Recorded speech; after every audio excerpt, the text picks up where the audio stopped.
Good morning, New York Yankees fans. Welcome to the Pinstripe Chronicles. I'm Rob, and I'm here with the man, Donald.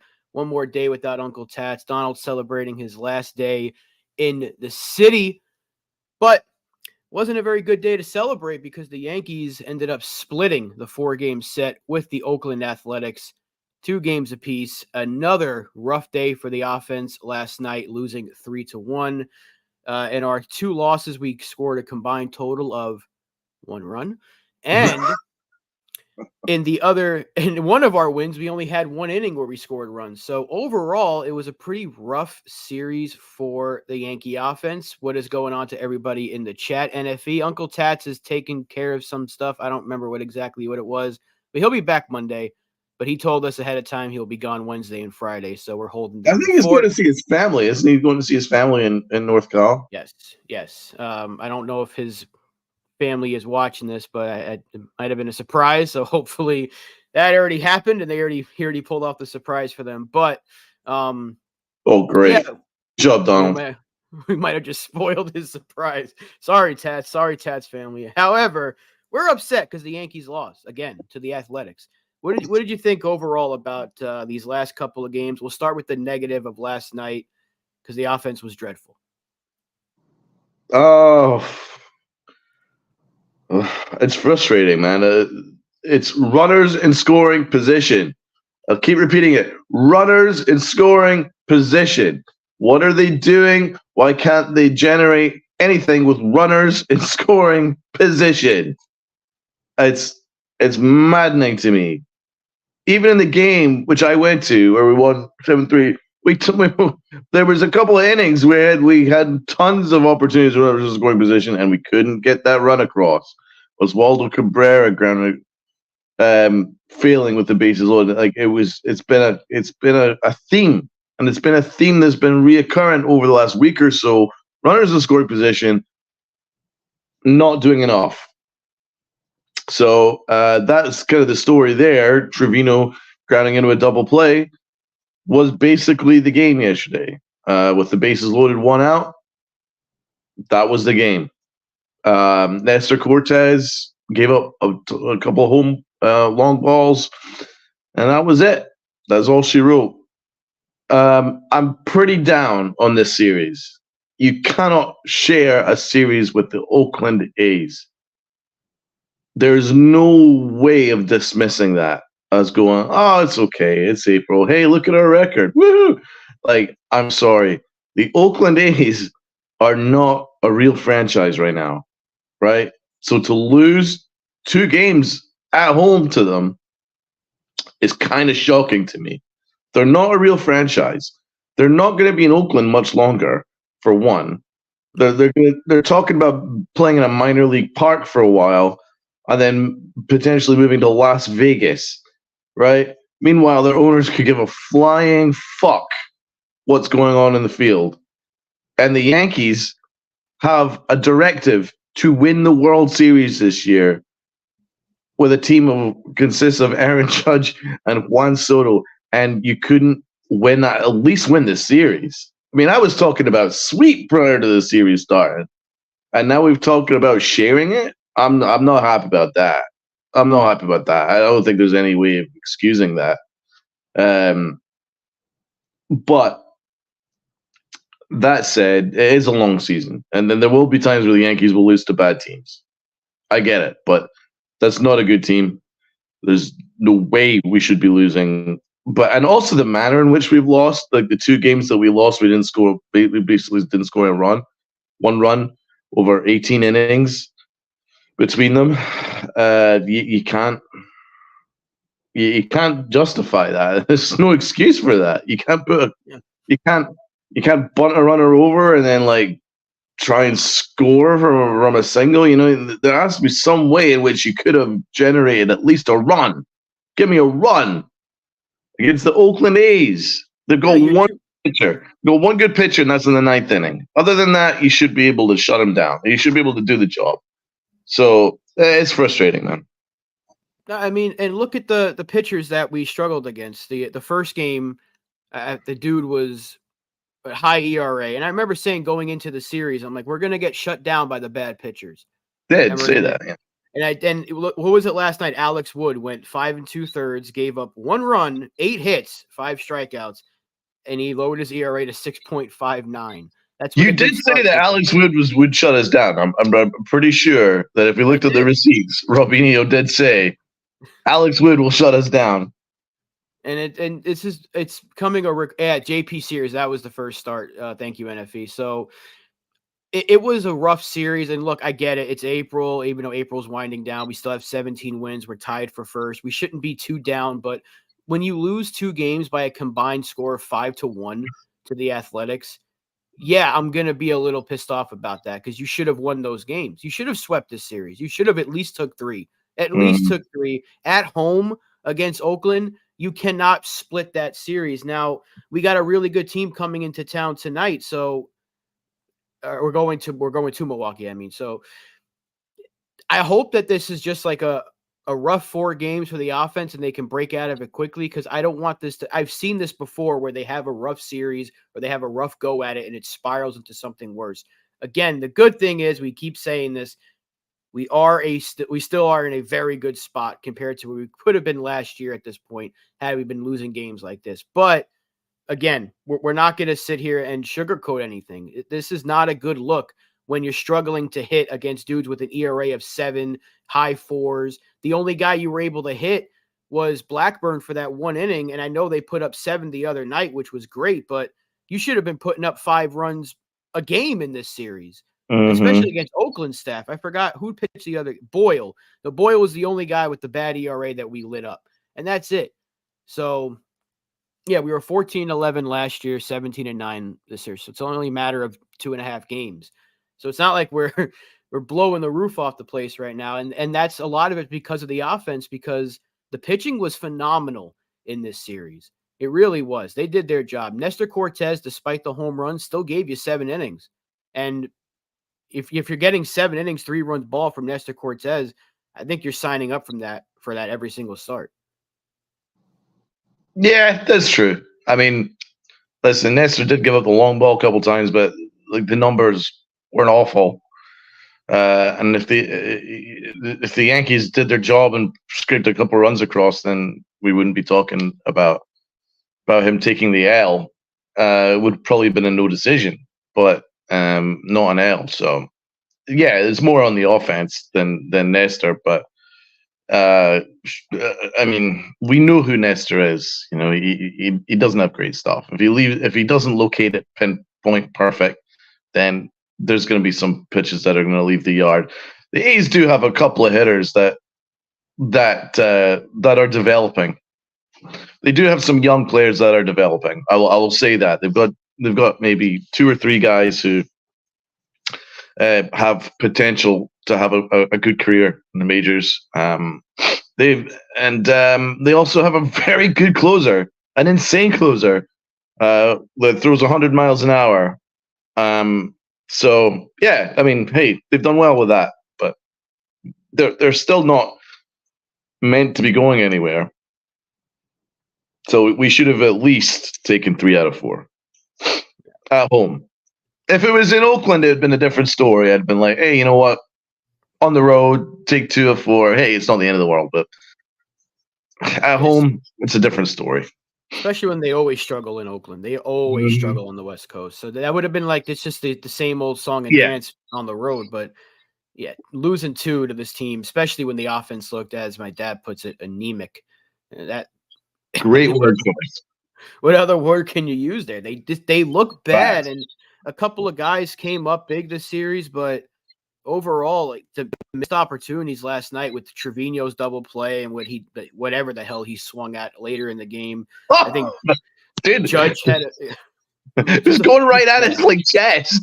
It was going straight for his chest, and he swung at it like he was defending himself.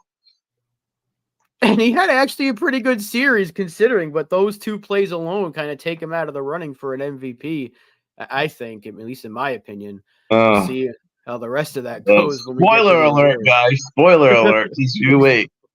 Big spoiler alert there, but we do have our awards coming up later on in the show, and we do have Uncle Tats's awards. He sent them to us, so we'll get those to you little bit later on. But yeah, yesterday's game was just rough. There really wasn't much to talk about. But the other game was the one that you went to live, 7-3. At least you got to see some home runs. Judge went yards, Soto went yard. You asked for it, you got it.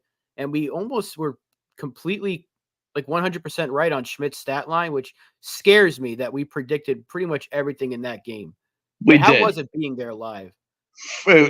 First of all, it's frightening that we managed to predict everything that happened in that game before it happened. So if anyone who watched us and then placed a bet afterwards, you're welcome.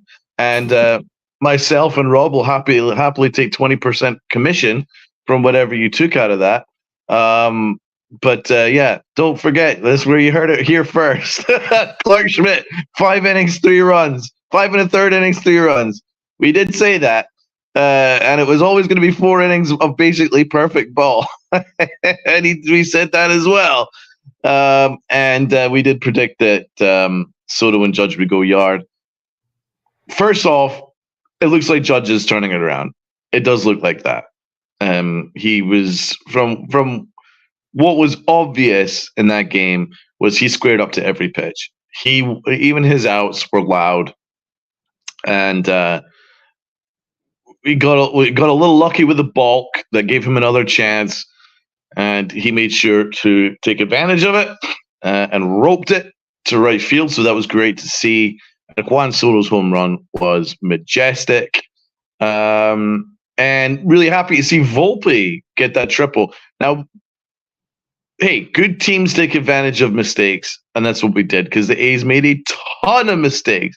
That's why I'm pissed off that we lost that game yesterday, because the A's are a really bad freaking ball club, man. They can't defend. They can't defend.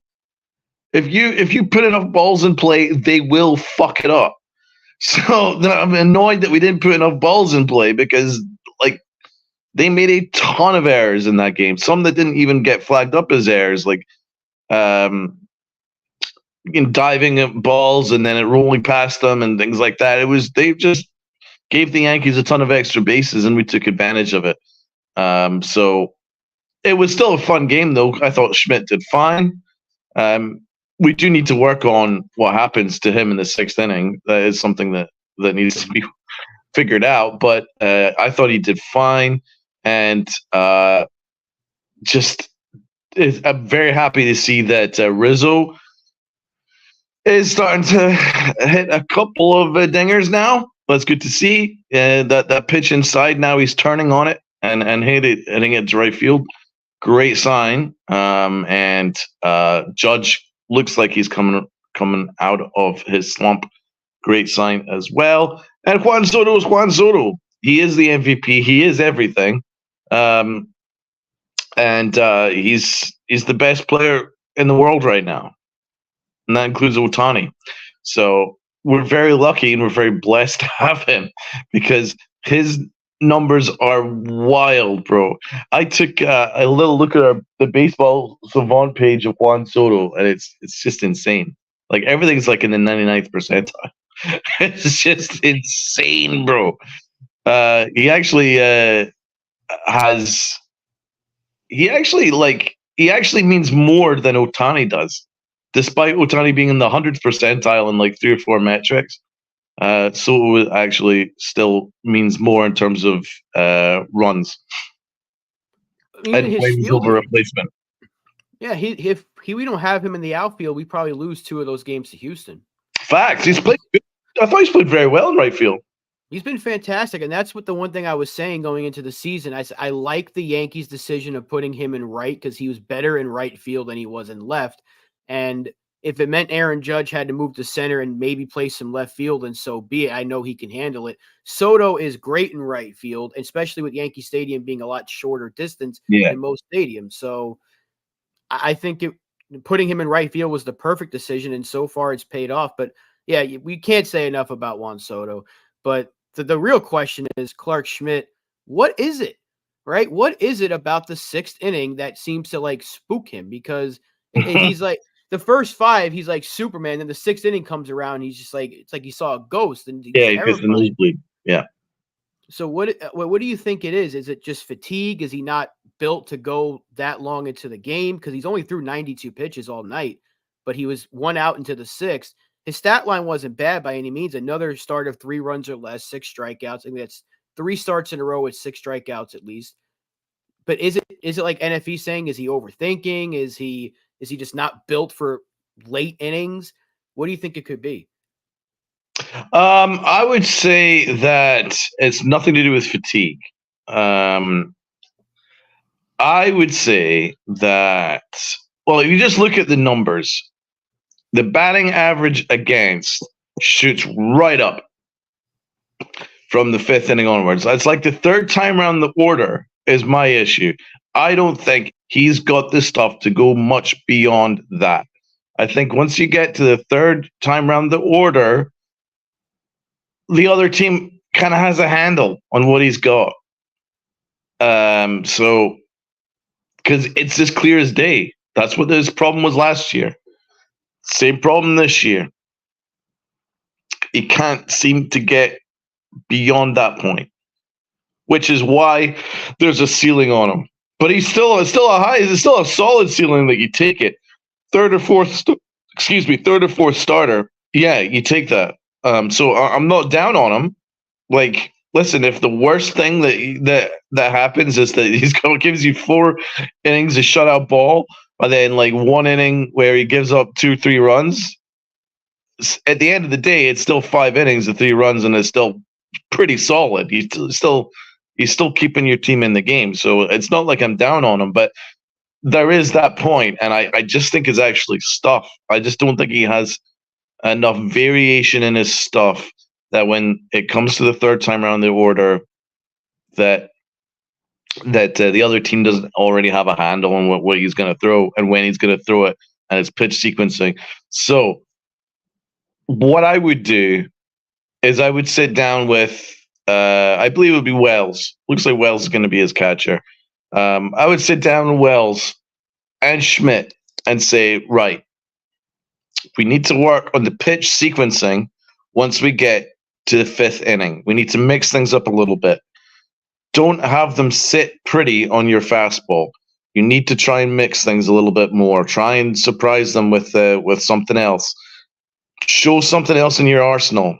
Go maybe off speed for a couple of pitches in the fifth inning, just to try and get them off rhythm. Because what they're doing is they're sitting pretty. They're sitting pretty, and they're doing damage because they're sitting pretty on your pitches. So that's what I would do. I would sit down, and I would. The Yankees need to be proactive with this, because it's been too much of a sample size now. It's not a short sample size. This has been going on for a while. There's something going on in the fifth inning, and it's not a joke. There is something that needs to be worked on. So listen, he's not going to suddenly add a fucking splitter, and then you need to work with the stuff he's got, but change it up a little bit. Change up the pitch sequencing, try and get the batters off rhythm. And then if he can start to get confidence, he might be able to give you a little bit more length.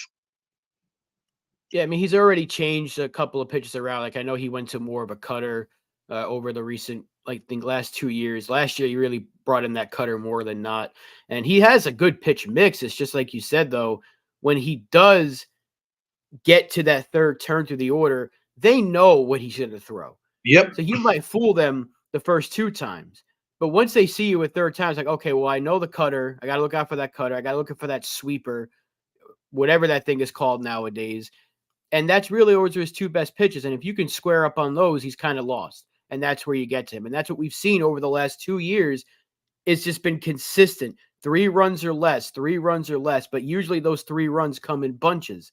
They come in at the same part of the game. So, look, if this is what you're going to get from him, you're going to take that. Absolutely. Because normally with Garrett Cole here, Schmidt's your number 4 starter. And if your number 4 and 5 starters are Schmidt and Cortez, and they're giving you what they're giving you, we're raving. We're like, hey, this is beautiful. This is perfect. It's more we can ask for. And look, the rotation has been phenomenal, all things considered.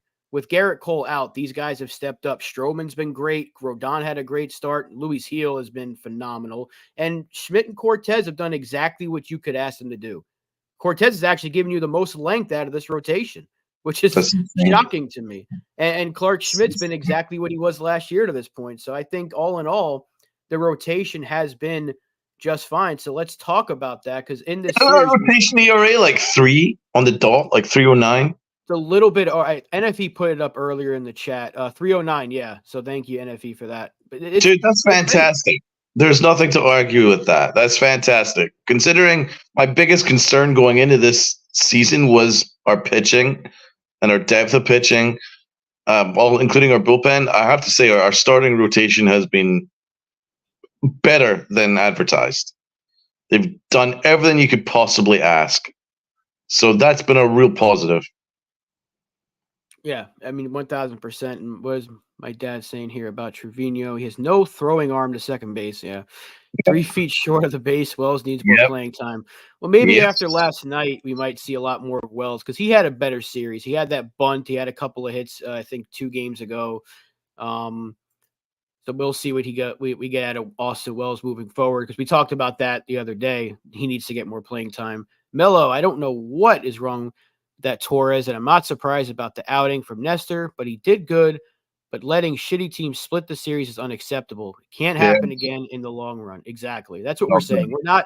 We're not mad about the record or anything, but splitting at any point in the season with a team like Oakland, you can't accept that. No. It's hard to be like, it's okay. It's only April. We'll get him next time. Because I don't know when the next series is, and I really don't want to play them in Oakland. Schmidt actually does a good job of not being predictable. He does throw batters off till he faces it's the third time to the order that really, really affects him. Cold Italian Pizza. Gabagool, there he is. What's happening, fellas? A lot of season left, but at the moment, Yankee offense isn't good. Too many guys not hitting. Got the Brewers, Orioles, and Astros coming up. It can get ugly real fast. Yeah. I mean, he brings up a good point. Those are really good teams. I mean, I know Houston stinks right now. I don't know what the hell the Astros are doing, but we know when they play us, anything can change. But we do have some tough series coming up here, and if the offense is playing like this, I mean, this thing could get a little out of hand. Are we concerned? Because I think with the Brewers playing the way they are, Baltimore has been boiling hot. Is there a chance that this thing kind of spirals out of control, or are we overthinking this too much? Yeah, I mean, obviously we need bigger sample size. Also, it's April. I'd like to see when the hot weather comes around, what this does to certain bats. But what I will say is that after you've just scored 7 runs the night before, and it looks like Rizzo's turning the corner, it looks like Judge is turning the corner. You've got Juan Soto, who's just an absolute god, right? You've got all that. You've got Volpe. His confidence is up again after hitting an RBI triple. You've got all that. And then to go in the next day and allow yourself to be completely shut down with a dude with a huge ERA, it concerns me. That concerns me, because normally, with your tail being up at home, you've already shown that you can put some runs on the board.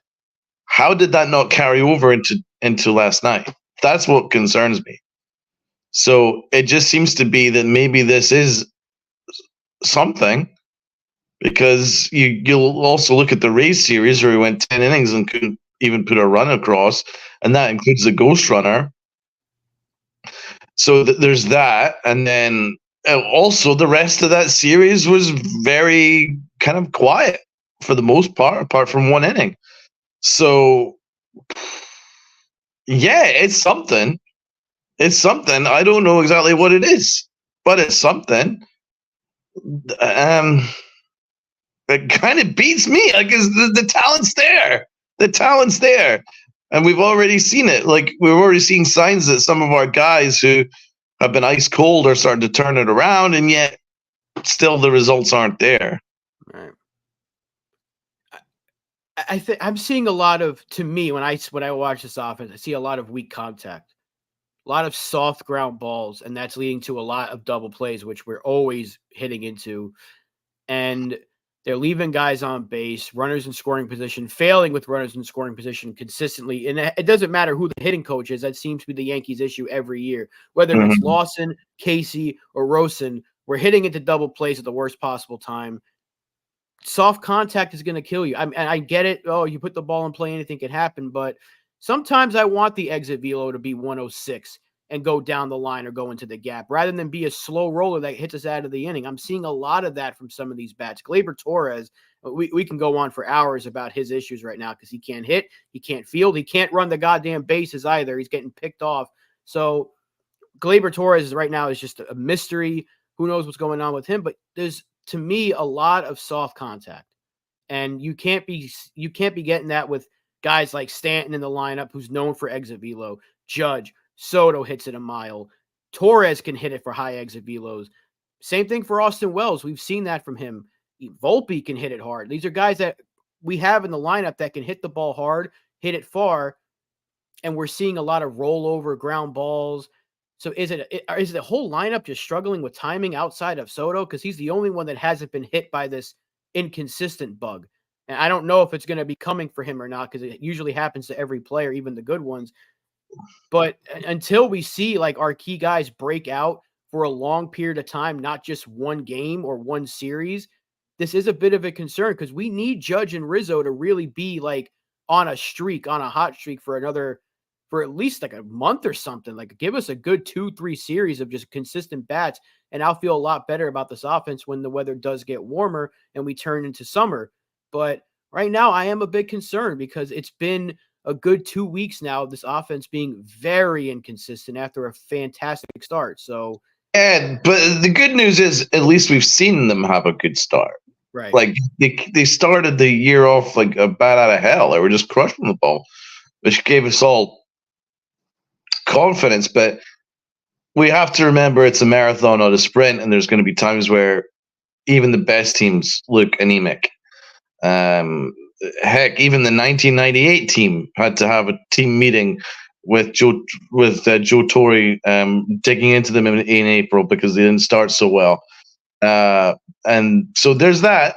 You know, the 2009 team, they struggled for a little portion before they really started looking incredible in the summer. So all we're talking about is what the sample size we can see.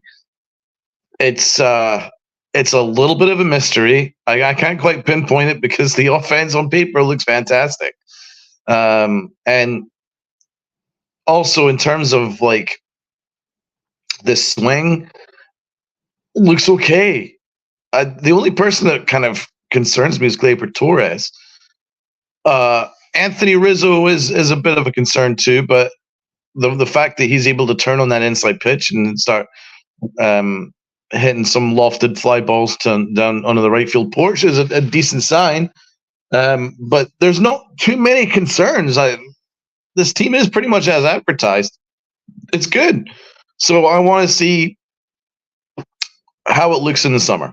Once we get into the summer, there's every chance that we go on this crazy run where we win like 17 of 21 games, and none of this is an issue. Everyone, we're all talking about how great this team is. It happens. That's what the good teams do. But at the moment, it's a little odd. It's very odd. I can't get a handle on this offense. You're right about this weak contact thing. I have no issues with our at bats. Our at bats are quality. We draw a lot of pitches. We draw walks. We have no problem with that. But yeah, apart from our main guys, the exit velo hasn't really been there. And some occasions from half the lineup. So need to see more about that. But it is odd. It's very interesting how we couldn't do anything against some pretty poor pitching staffs these last couple of weeks. Yeah, I mean, had they not scored the one run last night, if Trevino didn't hit the home run, it would have been our fifth shutout. So, I mean, Unbelievable. that's not a good sign. A lot of our losses has us scoring 0 runs, 1 run, 2 runs. So clearly we know the offense is going to have their bad days, but they've had a lot of them already, which is not a good, but they've had some good ones though. They've had some blowout games where we kicked the Marlins ass that one time, the second game of this series, third game of this series, we beat the crap out of them. So, I mean, the offense is there. It's just we're looking at guys that we know are better than what they've been. Anthony Rizzo is better than this. Judge is better than this. Volpe is better than the slump he's been on. Gleyber Torres is better than this. These are guys. We're not asking like for these unknown rookies to step up. We're asking for 3 veteran players that have made numerous All-Star teams. One's got an MVP, should have 2. We're looking at a World Series champion. We're looking at guys that should be stepping up. We need them to start stepping up because now the schedule is going to get a lot harder, and we need these guys to start hitting if we're going to win these games. So that's all we're asking for. We're not saying that these guys, these are 3 call-ups from the minor leagues. How are they not hitting? No, this is Aaron Judge, Anthony Rizzo, and Gleyber Torres, and Giancarlo Stanton. These guys need to be hitting and need to be hitting more consistently, and none of this will be a factor anymore. Once these guys get going to what they usually do, we're going to be laughing about these conversations. I remember when we lost 2 out of 4 to Oakland. Wasn't that crazy? Because we know how much better this team can be. And again, we said this several times already over the last couple of weeks. Thank God we have the record we do because we can survive a rough patch when you have 17 wins already. So there's a lot that can be improved, but there's a lot to be positive about. Well, that's it. I mean, it's hard to be too down when, as badly as we've played for a good long stretch over the last couple of weeks, we're still got one of the best records in baseball, which says to me that this team's gonna end up being a very good team. But there are things that will not equate to wins moving forward unless they're solved pretty quickly. So, for instance, the DPs, too many double plays. NFE's got a couple points here. A lot of double plays. I know they are trying to play more small ball and have more contact hitting as opposed to last year. I don't want to say they're trying to adjust still, but this is their 3rd hitting coach in the last year. It's a good point. I don't want to overemphasize about hitting coaches. It's not like an offensive coordinator in the NFL where there's like 3 different systems. I mean, at the end of the day, these batting coaches tend to just follow what the organizational philosophy is in place. So, you know what? I think we make too big a deal about them hitting coaches. I really do. I don't think they have the same impact as like a pitching coach. A pitching coach has a handle on the entire pitching staff and works with every single pitcher and all their stuff, and then tries to make the most of those batting coaches. I mean, a lot of these guys, we look at Aaron Judge as his own batting coach, for Christ's sake. So it's like a lot of it, you don't necessarily need a batting coach for Juan Soto and Aaron Judge, or even Giancarlo Stanton for that matter. You know what I mean? It's just, if they're hitting, there's nobody better than them. So it's just a matter of consistency. But yeah, the Yankees as an offense, they were terrible last year. Awful last year. And we've added the best player in baseball. And the issues are still there. But all new issues. Yeah, we grounded into some double plays last year, but we struck out too much. That was the biggest issue last year. Now we're not striking out so much, but now we're grounding into double plays, and there's a lot of weak contact and a lot of ground balls. So, yeah. They could be more athletic. I've not seen enough base stealing. I think they could be more athletic. But if you've got idiots like Gleyber Torres, then maybe you don't want him stealing too many bases.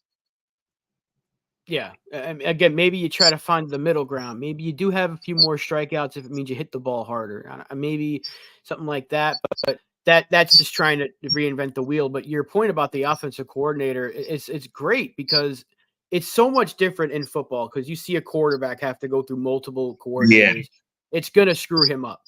Even the ones that people might hate. I'm talking about Daniel Jones. And I know he doesn't do himself any favors. We're not going to talk about that. But going through multiple coordinators can screw a player up. But with a hitting coach, is it really the hitting coach that's doing things? Like, you're really going to think that Aaron Judge is going to let someone change his entire hitting stance? Juan Soto has been doing this since he was a kid. Get on top of the ball. That's what all the good players say. Get on top of the ball. It doesn't change from level to level. Everyone knows like what you have to do to hit the ball when you get to the higher levels. The hitting coaches are there to kind of just tell you, hey, you can work on this, you can work on that. But it's not like these guys are bringing in a whole new system. Dylan Lawson, for all of his flaws, he literally had a simple thing: hit the ball hard. That's all he said to you. It wasn't like he's saying, no. Only on 2 strikes, you're supposed to swing with an uppercut. No, he just said, hit the ball hard. And yet the offense couldn't do that. So I don't know what more we can expect out of a hitting coach. The pitching coach is really what you have to look for, because Matt Blake has worked wonders for this pitching staff. But I'm not going to overlook 20 some odd games into James Rosen. I just think that it's a little strange that a lot of our guys have been slumping at the same time, but just as much as that's been weird, they can easily turn it around starting tonight. And maybe even this past series, it was a turnaround for Rizzo and Judge, because they looked really good overall. I think they looked a lot better. Maybe not really good, but they looked a lot better this past series than they did the previous 6 or whatever it was. So, I mean, it's funny because I really liked Casey last year, but the funny thing is, if you looked at the numbers, it wasn't a drastic change from the previous batting coach, right? Even though I think technically the at-bats were much better under Sean Casey, but the results weren't necessarily that much better. It wasn't massive. It was incremental at best, right? So that's what I'm saying. I don't think we should look too much into batting coaches. At the end of the day, you're gonna play to the back of your baseball card. If you're good, if you're Aaron Judge or Juan Soto, you're gonna play to the back of your baseball card. Yeah, and I think at the end of the day, again, it's April. Aaron Judge will not be hitting 180 the entire year. Rizzo's not going to be hitting like this the entire year. And I do expect Gleyber Torres to eventually find it, because even in his bad years, he wasn't hitting 1 something. He was still like a 250 hitter in those bad years. The power was down, but I expect him to get going because the Yankees need him to. Yeah. So let's see what's going on in the chat. Luke saying that something about Dominguez not being the savior. I mean, maybe put the expectations down a little bit, but I think if he was here, the offense would be flowing a little bit better. But then again, here's an interesting situation. Where would he play? Right. But if we had Dominguez healthy, would they have traded for Juan Soto? I don't know if they would have. Well, I'm glad they have, because Soto is everything. He's literally everything. There was an interesting topic I saw, because a lot of people are trying to like make sense. Like, oh, where's Spencer Jones going to play when he gets here? Where's Dominguez going to play when he gets here? But I saw one person say on Twitter, like, hey, we still have Juan Soto, and that should be the priority, is making sure that he's here for the rest of his career, and then you figure out the rest. So you always worry about the proven player and keeping him on the team for as long as possible. And then you'll worry about the prospects when they're here.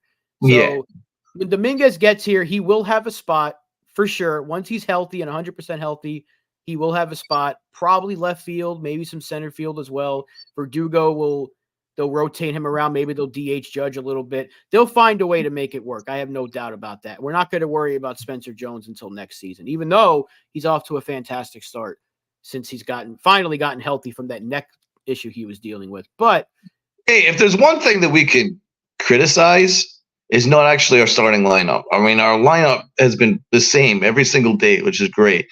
Here's the issue. Our bench sucks. Yeah.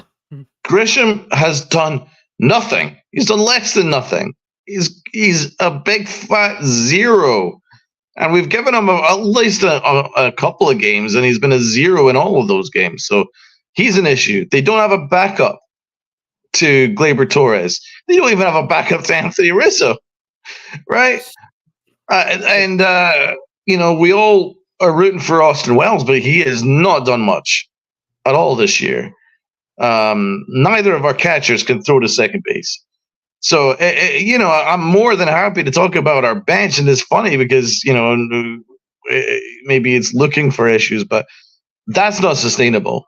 You need to have a bench. Even the best teams that are ready-made, like the 90s teams, had good benches.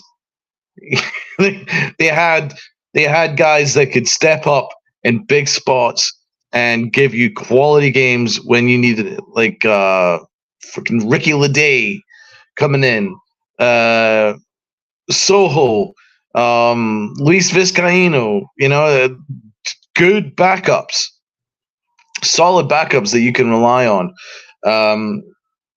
Ruben Sierra, Joe Leiris. I'm listing all these guys that have come in big spots and had big moments. I'm looking at this bench and I'm thinking, wow, there's zero good moments coming from this bench. So that's something, because if any of them go down, we're in a bit of trouble. Yeah. I mean, look, you're right. And Luke says, we're surprised the Yankees were not interested in Garrett Cooper. Anyone that can play first base right now would work. I mean, missing LeMahieu, who, by the way, apparently had swelling in his foot, and they didn't notice that before they put him in a rehab game. That's whatever. Exactly. What not notice that? This medical staff, if it ain't broke, don't fix it. Right? Was there clearly their philosophy? It is broke. Fix it. The medical staff is not fit for purpose. Change it. We talked about this the other day already, but when I saw that report, I was just like, they're going to sit him for another week. We should have done that in the first place, and we probably would have avoided this mess. But and also, Rob, why did they acquire another outfielder? We have a million outfielders. We don't have any infielders. Have they used him at all as like a defensive replacement? I think once, but what was the point? Just give Durbin a shot. He's played everywhere already. Let Durbin play a little bit. Put him at second. Put him in the outfield. Put him at first for all I care. Just get somebody else up here besides the bench that they're not using. Trent Grisham is a guy that is going to hit for a low average and hopefully have some pop. But so far, they have barely used him, and he hasn't hit when they have used him.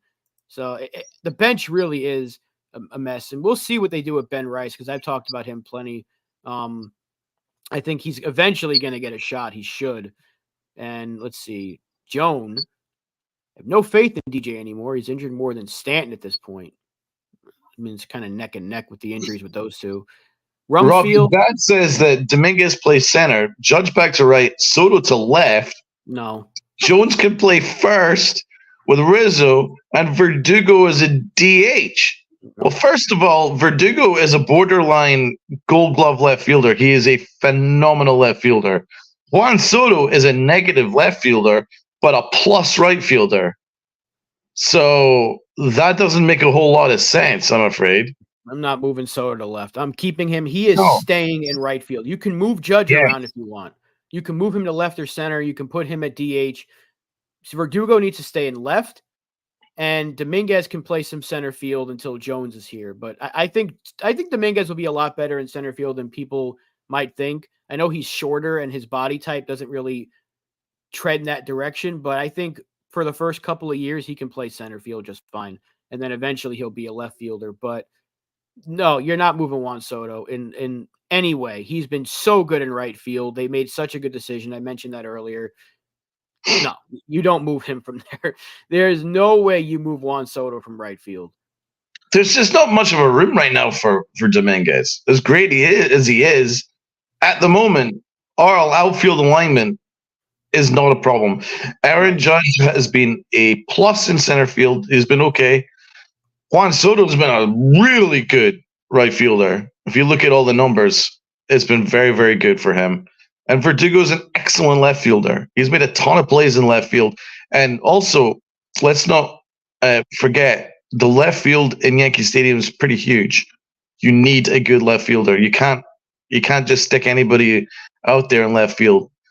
Right field, Juan Soto's much better in right field than he is in left field. 1,000%. Sunil, serious question. Oh, for once, he's not joking around. When is Birdie returning? Point of asking is to shift Cabrera to second base and give Birdie more at third. Jahmai Jones is not the answer. Jahmai Jones is basically just there. He's played like one game, so I don't know what they're doing with it. That's why I don't know why he's on the team right now. I think you keep Cabrera at third, and you put Birdie at second a little bit when he gets back. But then what do they do with Glaber? They're not going to sit Glaber. They're going to let Glaber try to figure this out while playing every day, because sitting him doesn't really do him any favors. I don't know what they're – I think Birdie, when he gets back, is just going to be that utility guy off the bench, because I don't know when we're going to see DJ. And Acevedo brought it up. He should have got the surgery 3 years ago, and maybe we would be avoiding these injuries with him. But, yeah, Birdie's a utility guy. He's probably not an everyday player for us. I don't think you take Cabrera out of his spot, because he looks like he's acclimated pretty well at third base, that he's finally got a place to play every day, because last year he was playing left, center, right. They'd put him at first. They'd put him at second. He didn't know where he was going to play on a given day. He seems like he's figuring out third base a little bit better every day. I don't want to move him from that. Birdie can spell everybody, basically. He's a full-on utility guy. He's what they want Cabrera to be. That's what Birdie is. I love Birdie, and I want to see more from him when he's eventually ready, because I love that trait. Analytically, Aussie's third base is below average, significantly below average. But in terms of the eye test, I think he's done fine. Like, honestly, I don't see a massive issue. What's up, Damien and Luke? That he's not leaving because the Yankees can add a 10th year to his contract. If he opts out, which he most likely will, because usually players opt out anyway, just to exercise it, the Yankees can then void it by adding a 10th year. So Garrett Cole ain't going anywhere. We don't got to worry about him leaving. Yeah, that is a good. Someone started up a motorcycle right outside my window. Loud as hell. What's Sunil saying here? In all honesty, Rob, Glaber getting rested helps his thumb injury from the hit by pitch. I mean, is that really what's causing it? It's been he wasn't hitting from day one. I don't think there was a thumb. It's been too long. If that was the case, wouldn't that be an issue with both Glaber and the medical staff? Hey, my thumb's been bugging me for a month now. Maybe I should sit.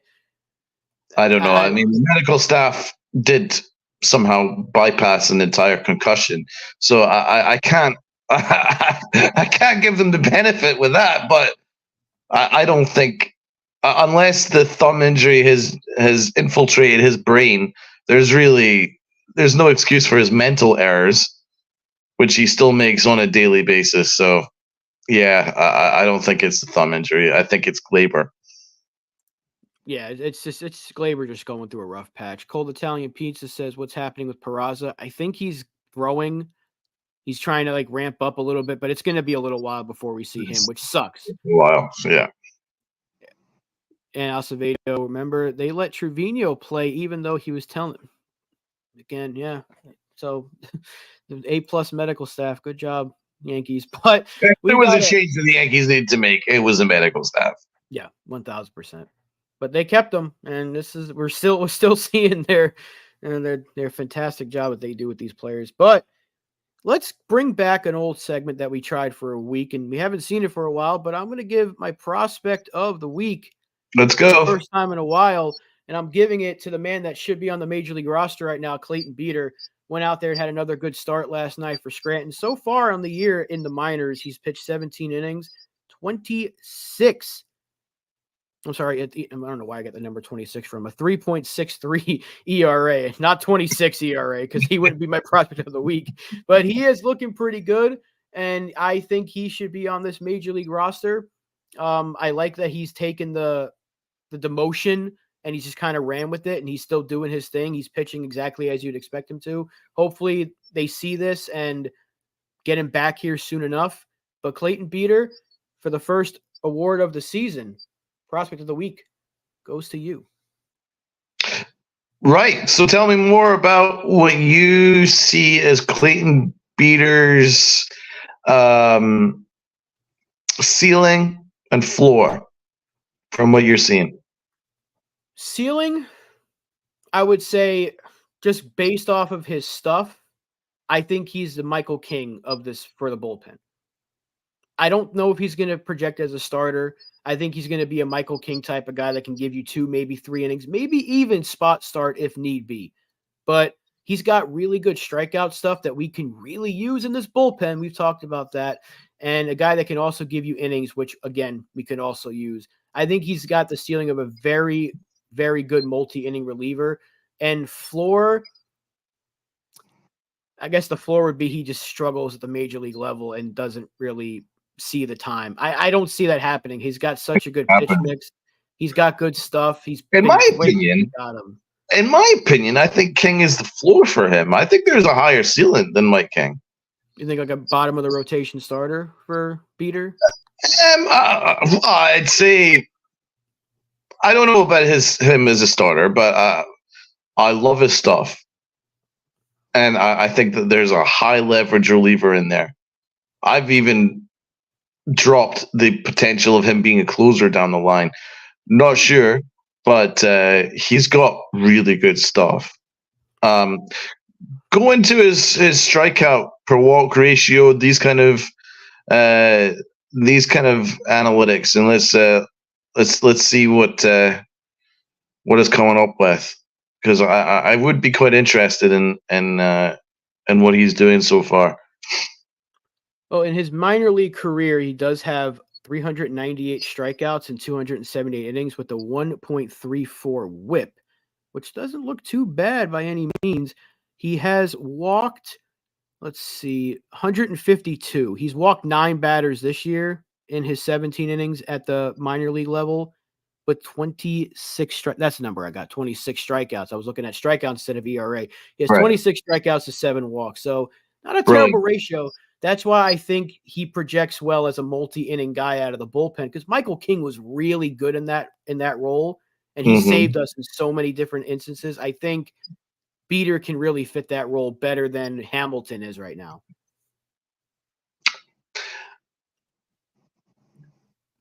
Yeah, I'm actually really excited about Beater. I would have said that he probably should be in the major league roster anyway. You can't overlook the fact that in his first outing he threw 3 pitches and got 3 outs. So yeah, little surprised that he got sent down, but I'm a big fan of Beater, and that was a really good trade for Brian Cashman. We had zero leverage in the negotiations of trading Joey Gallo. Everyone knew that he had to be gone. Every other team knew he had to be gone, and we still managed to get a quality pitcher for him. That was good work. Really good work from a really shitty situation. Yeah. I mean, trading him to the Dodgers might have been the best thing they could have done, because that Dodgers system is so good, especially with their pitching at the minor league level.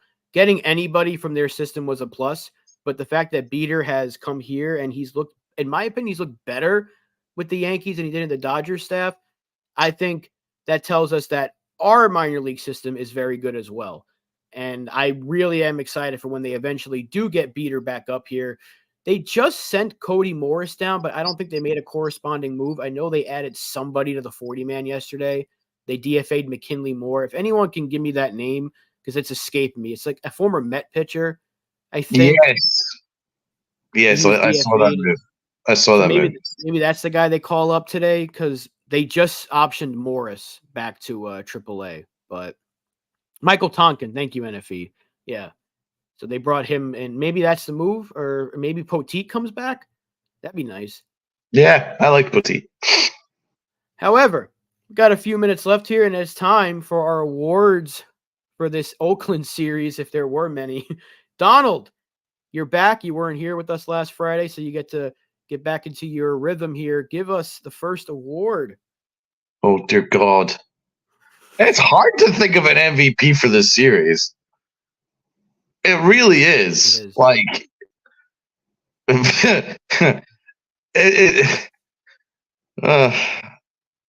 does anyone deserve an MVP for this series? I mean, we didn't beat the A's. It's hard for me to give an MVP for this series. So let me just stick with what. Let me think about this for now. Uncle Tats has Trevino as the MVP. He obviously didn't watch the grounding into a double play, the bases loaded and one out. That pretty much cost us the game. He also might have missed the pitch that went basically straight at his head, and he swung at it as if he was swatting a fly. So yeah, an optimistic MVP for Trevino. Rob, who's your MVP for this series? I'm giving it to the rotation. I can't pick a hitter because there wasn't somebody. Oh, my low key MVP. There's a spoiler. A lot of people are saying my low key MVP as their MVP right now. I'm giving it to the rotation. I think they were all really good. They kept us in every single game, even in the 2 losses. Rodon pitched well. Cortez was great. Schmidt did his job. And even with a little bit of struggles, Stroman still ended up giving you a pretty decent start. I can't pick a bat for this because there wasn't a bat that just came out and wowed me all series. That like, wow, he's the MVP of this thing. Not when he split with Oakland. So I'm giving it to the rotation just in general. Yeah. Oh, oof. It's a tough one. I would say, you know what? I'm just going to say it. No one. I'm giving the MVP to no one. No one deserves the MVP, I'm afraid. No one. I'm sorry. You can't share the series with the A's at home. You can't do it. And you can't be almost shut out 2 out of the 4 games. Yeah. I'm sorry. I'm sorry. I'm not giving anyone an award. Low-key MVP. Probably Aaron Judge. Mine's Anthony Rizzo. Okay. And I think just seeing him hit those 2 home runs back-to-back nights, you mentioned him turning on that pitch. I liked what Judge did, but I'm going to give mine to Riz. Yeah, it's good to see Riz turning it around a little bit. I think it meant more that Aaron Judge was squared up on pitches and finally started to look like the former MVP that he is. So that's a good sign moving forward. So I think that. What was Uncle Tat's low key? He got Juan Soto as low key MVP. And Sunil, let's not throw that word in the chat, please. Just don't do that. Thank you.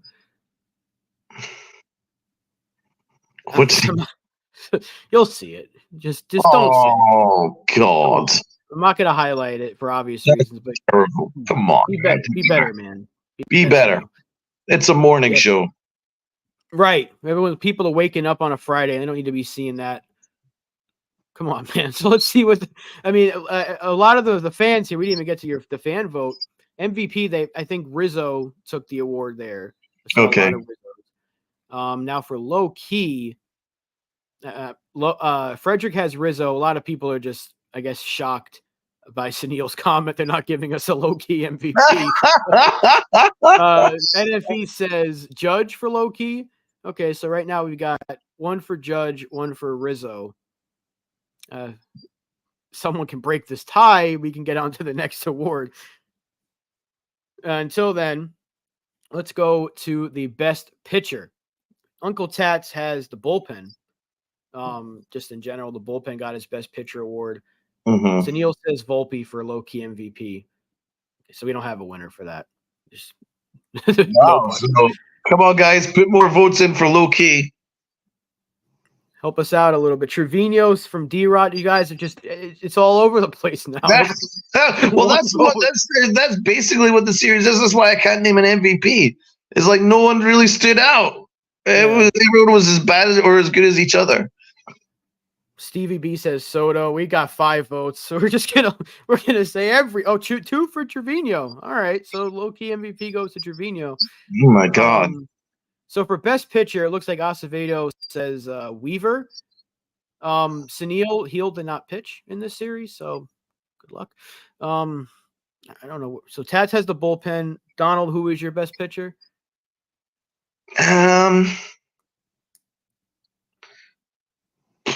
I'll name an individual this time.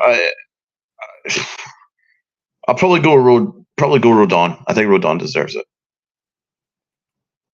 I like that answer. I'm going with Carlos Rodon as well because he had a rough start in the one previous to this, and then he went out there and gave us length that we've been asking him to do, and he unfortunately got 0 run support.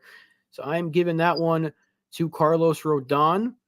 Let's see what the fans are saying. We got Stroman here from NFE, Rodon from Joan, Donnie says Stro Show, Weaver from Acevedo. All right, so it looks like it's all over the place again.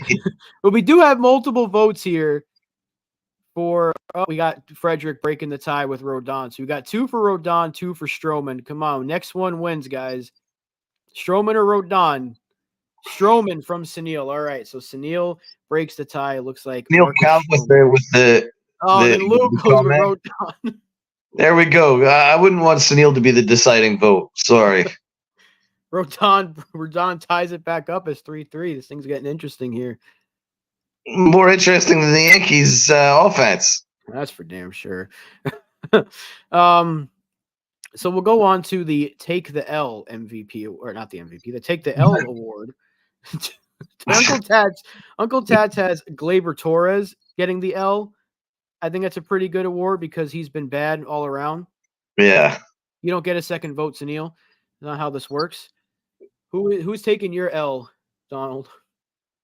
Do you know what? I was pretty unhappy with Oswaldo Cabrera this series. He screwed up with the runners in scoring position quite a lot.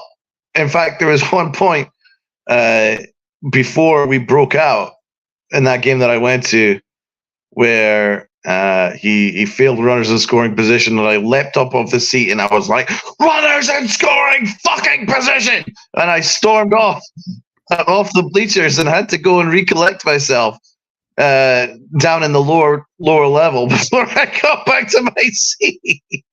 I was pretty pissed off, but you know what, it's Gleyber Torres is somehow, despite my very, very low expectations for him, still somehow manages to surprise me.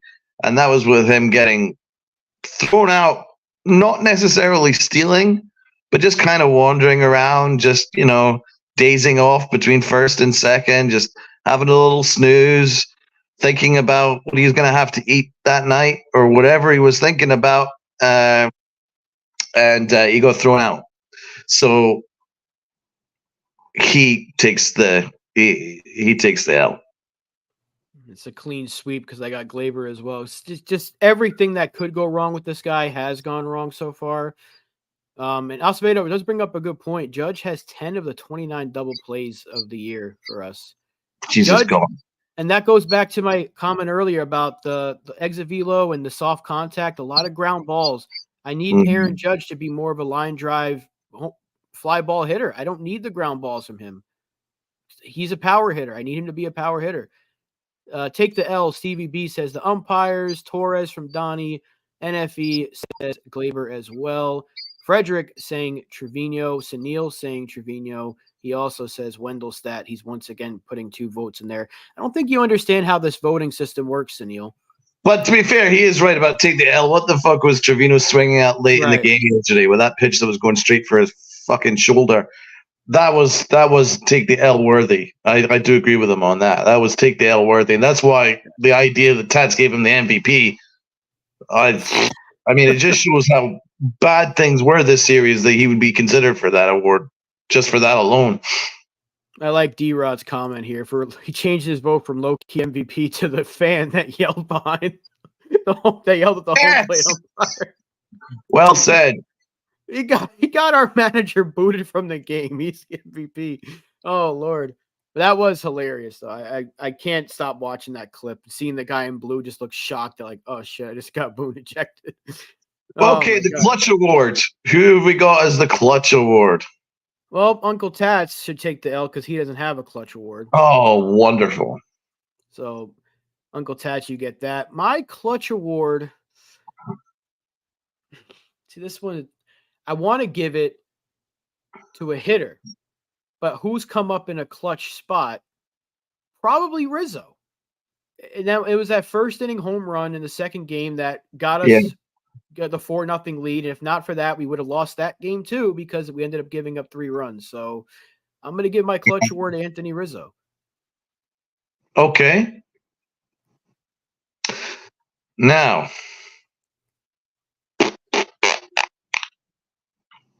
Juan Soto did hit a pretty awesome home run. That was pretty cool.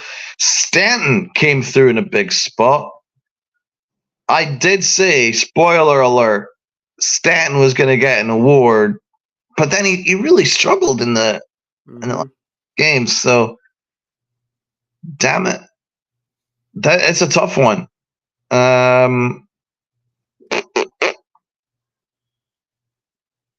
God, there's not too many people came up clutch. Let me go with Aaron Judge. Okay. I think. Judgy. Yeah, because that home run that he hit changed the game. The one that I went to where we put up some runs on the board, he was a big part of that. So, yeah, I'll probably give him the clutch award. All right, let's see what the fans say. Frederick says Rizzo. D-Rod says Stanton gets the wow, he didn't get hurt award. Stevie B says clutch goes to Holmes. Rizzo for Donnie Clark. Jones says Weaver.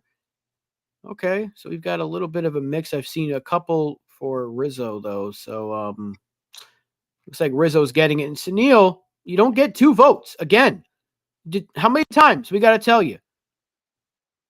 Someone needs to give him the medication in that retirement home that he's in. It's not working. New medication. It ain't working, my man. Jesus Christ. The fan who got Boone thrown out gets the clutch award from my dad. So we're going to give this one to Rizzo because he's got multiple votes here. Although, put Sunil in the bathroom. Yeah, put him somewhere else. Now, let's give Aaron Boone a rating out of 10. Tats does have an award for this. He gave him a 7. Yeah. I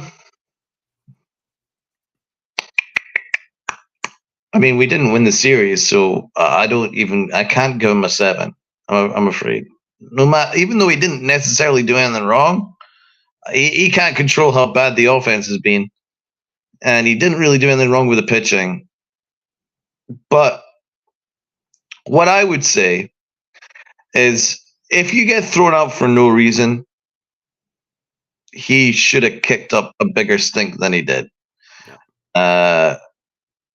Like I need full blown savages in the box kind of shit. Because he had every right to. He should have protested. There should have been like chaos. I think Boone was so surprised and so shocked about his mistreatment that he almost didn't know what to say. You know what I mean? He was like, "What?"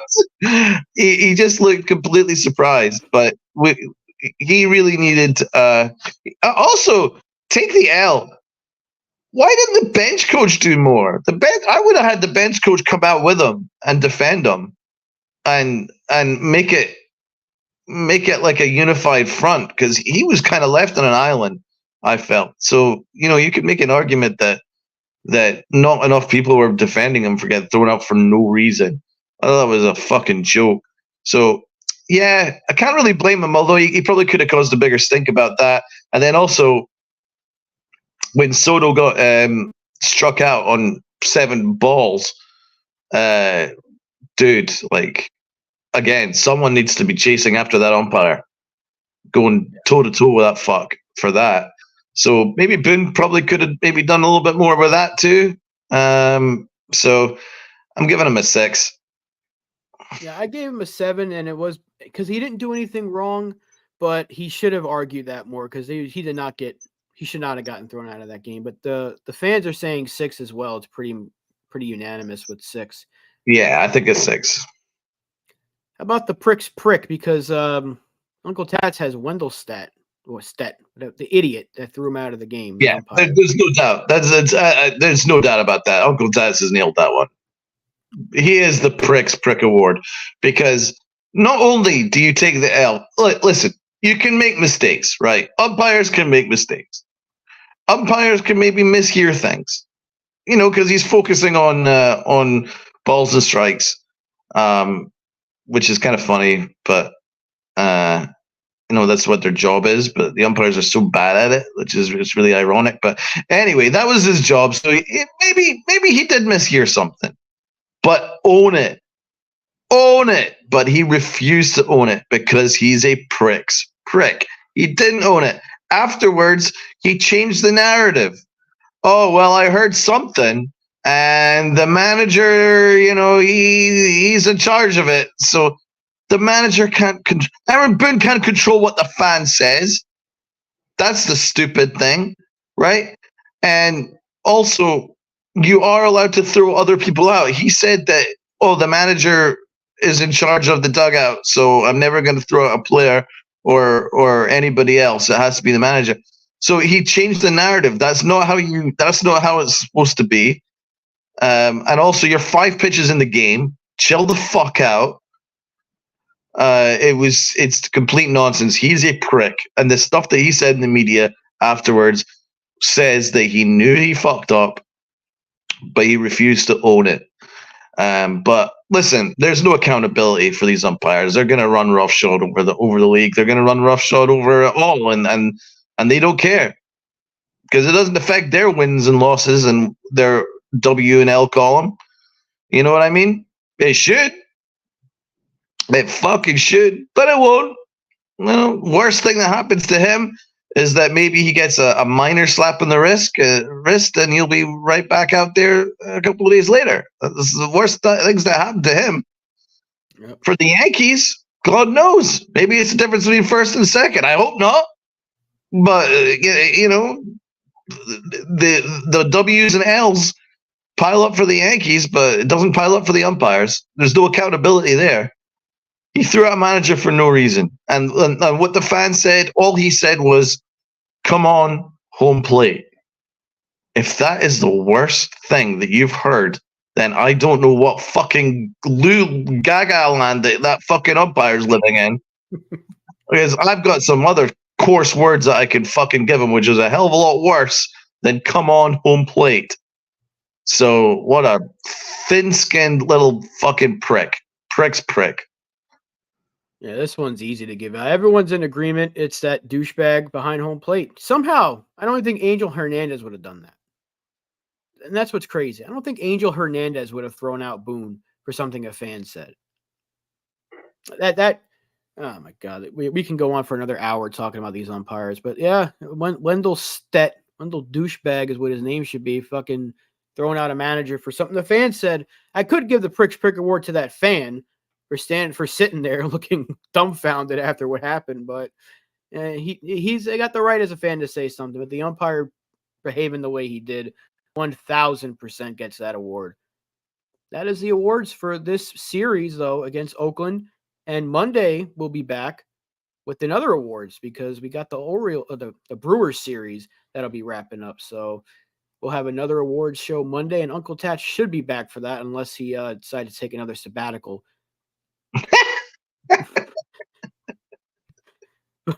But no, we do miss you, Uncle Tats, and he'll be back on Monday, and we'll be back on Monday to talk about this Yankees and Brewers series.